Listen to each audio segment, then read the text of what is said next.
Sangyang Adi Budaya Namo Buddhaya. Perkenalkan, nama saya Joyce dan pada kesempatan ini saya akan mempresentasikan tentang rasa peduli sosial dan taat dalam membayar pajak. Tanpa membuang waktu, mari kita mulai.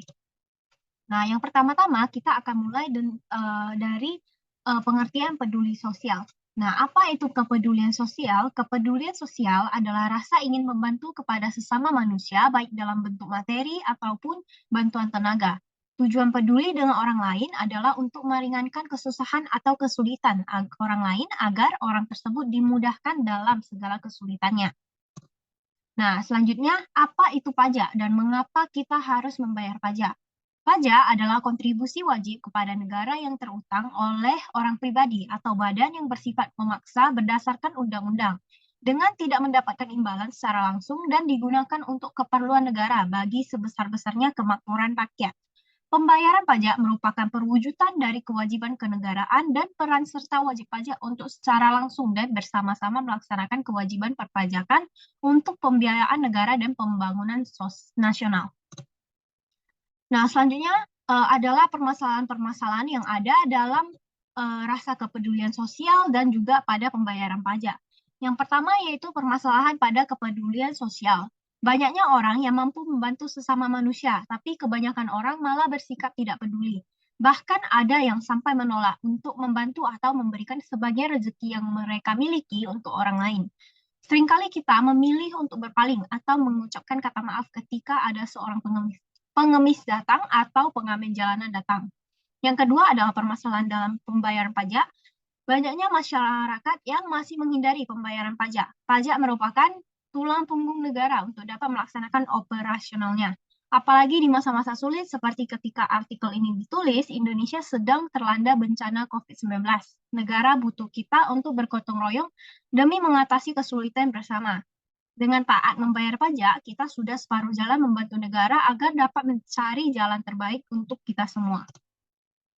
Nah, selanjutnya saya akan memberikan contoh-contoh dalam kepedulian sosial. Yang pertama, yaitu dengan memberikan sumbangan atau bantuan sosial kepada panti asuhan maupun orang yang membutuhkan, juga bagian dari kepedulian sosial. Yang kedua, melakukan dan rutin dalam memberikan zakat atau berinfak atau bersedekah yang dilakukan seseorang. Yang ketiga, memberikan bantuan sosial kepada korban bencana alam yang ada di daerah seperti banjir bandang, gempa bumi, tsunami, gunung meletus, dan bencana alam lainnya. Yang keempat, ikut berpartisipasi dalam kegiatan bakti sosial yang ada di lingkungan sekitar tempat tinggal menjadi bagian penting dalam menumbuhkan jiwa sosial.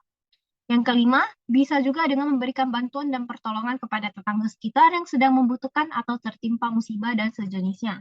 Yang keenam, mengajak dan mengantarkan orang tua yang sedang sakit ke dokter atau puskesmas maupun ke rumah sakit, bentuk dari kepedulian sosial. Yang ketujuh, memberikan bantuan makan gratis kepada orang-orang yang membutuhkan, juga bagian dari kepedulian sosial seseorang manusia yang mulia. Yang delapan, mengunjungi orang yang sakit atau terkena musibah untuk dapat mendoakan agar segera diberikan kesembuhan.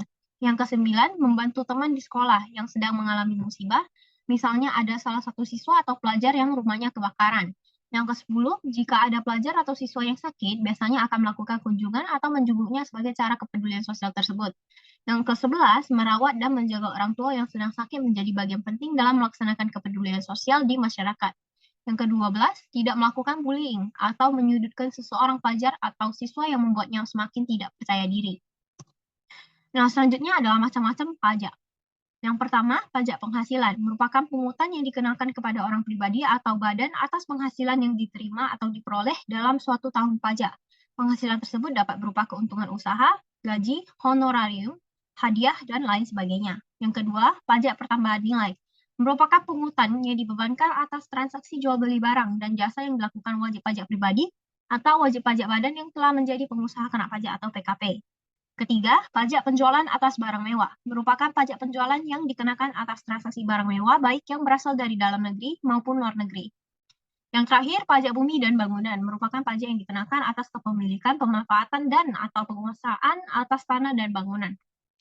Nah, setelah presentasi ini, tentunya kita semua sudah tahu bagaimana contoh-contoh dari kepedulian sosial dan juga macam-macam pajak yang mungkin harus kita bayar.